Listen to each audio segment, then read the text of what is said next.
Hey, fellas, it's Jaffe.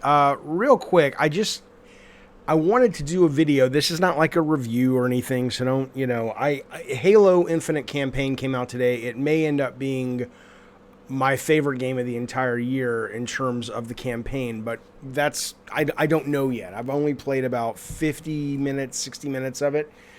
But I wanted to do a quick video because to me it's really interesting in that it really highlights one of the challenges of Game Pass, but I think is ultimately one of the cool things of Game Pass, which is the incredibly important need now, which you did not have before. And we've talked about this before, but I think Halo Infinite campaign really puts a point on it where you've got to make sure that opening is strong. And the opening in Halo Infinite, to me anyway, is not very strong. I don't know if it gets a lot better. I'm sure it does. It's got great reviews.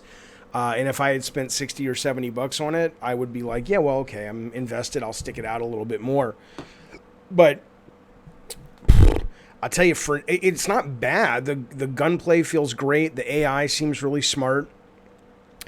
But it's just not very compelling. Like, the multiplayer is firmly entrenched in my top 10 of 2021. I adore Halo's multiplayer. It's phenomenal. It's probably one of the best multiplayer games I've ever played, okay? I'm not shitting on Halo. I think it's awesome, and it's great that it's Game Pass. But the campaign, I'm not shitting on it. It's fine.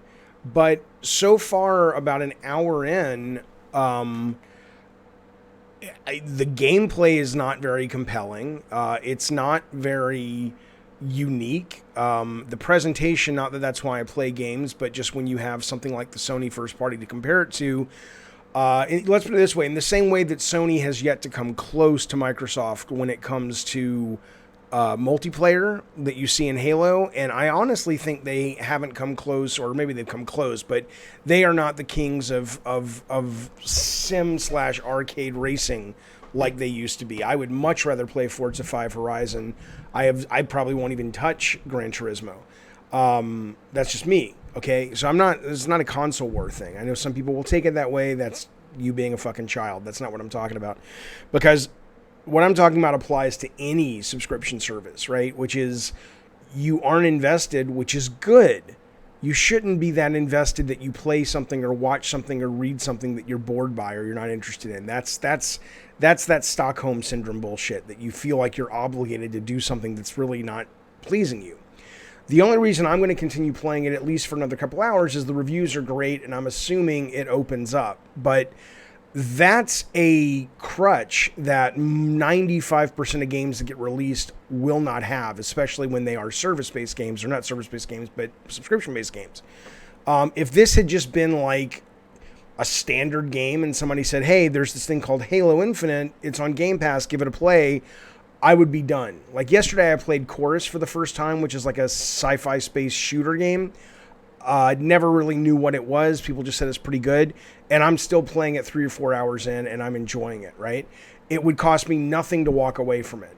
Halo really financially cost me nothing. I just want to know more about it and see what I'm missing that the critics like. But it really paints the importance, if you're going to make subscription service games, you are now in the same mentality of movies and books and TV series. It's very rare that a pilot or a first or second episode, if it's not knocking your socks off, it's rare you'll go back to it. Same thing with a movie. I mean, movies that are boring in the first 10, 15 minutes, they're usually, not always, but usually doomed. It's kind of a cliche adage.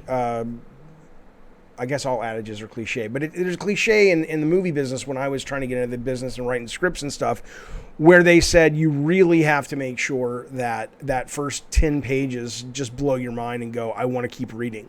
Halo, literally, in the first hour, I'm wandering around a very generic, boring spaceship. There's very little interactivity in the environment.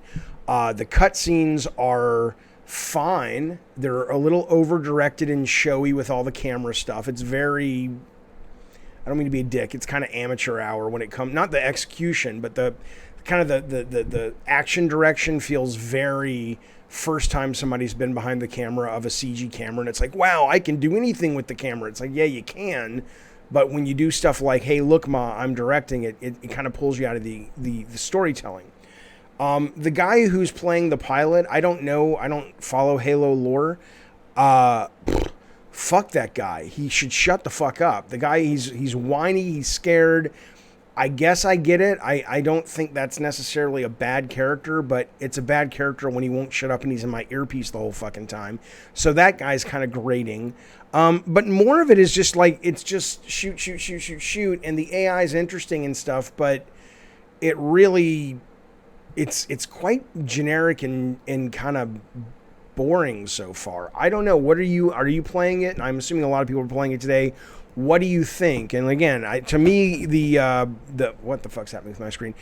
To me, the telling issue or the telling point is the fact that if I hadn't gotten this on Game Pass, if I had spent money, I guess I would keep playing. But now that it's on Game Pass, it's got probably another hour to hook me, which really is more than it needs. And then I'm done. Moving forward, though, I think hopefully subscription-based service games will realize you got to blow people's minds right out the gate. Otherwise, it's too easy to move on to something else.